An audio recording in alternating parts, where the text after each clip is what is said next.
In this edition of the Relationship Life Quick Fix, we're going to talk about sexual market value. How can you have sexual market value without playing games? We're going to talk about that right now.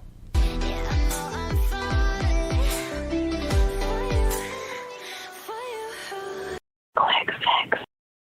So you've had some bad luck with dating, right? So maybe you've gone out on a few dates or you've dated a few people and you're thinking to yourself, why aren't these people into me? I mean, I'm a nice guy or I'm a good girl. I mean, I should be someone that somebody wants, right?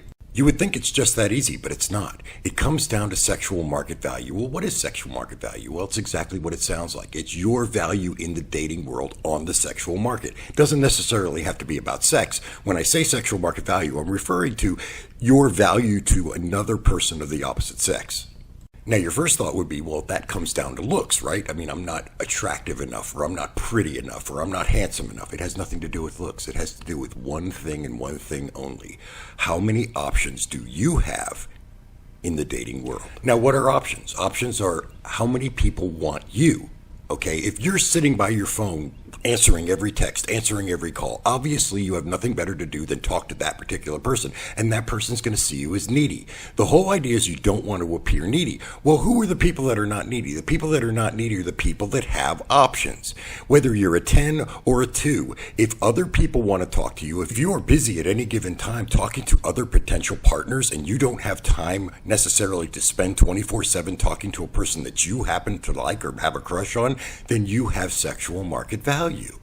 And having those options in and of itself is the most attractive thing you could possibly present to someone of the opposite sex, or even the same sex. It works for any kind of relationship.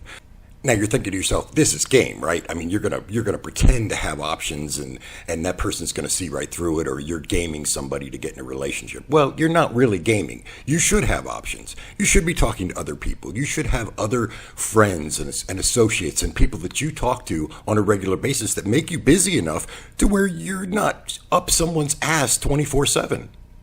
Whether you're a jealous person or not, people tend to be jealous. People tend to look at somebody that has options and think, wow, that other person wants this person, or that other person's interesting to another person. Wow, they must be interesting. I want to get to know that person better. I want to get closer to that person. Or they may panic a little bit and be like, wow, I need to get with that person and lock that person down before somebody else snaps them up. So that's why I call it sexual market value, because you are on the market. And when you have a market situation and it's a supply and demand situation, you want to make sure that you're in demand and that your supply is low. That way the other person that you are interested in will want you, because you'll automatically be more attractive, less needy, and more interesting. But speaking of interesting, if you find me interesting, make sure you hit that subscribe button and that bell button and that like button so that you can stay informed and stay current on all my shows, Quick Fix or otherwise, because I want you to be interested in me. But right now, I've got a few other people that I need to talk to, some girls that are interested in me, and I don't have time to talk to you. See what I did there? Peace.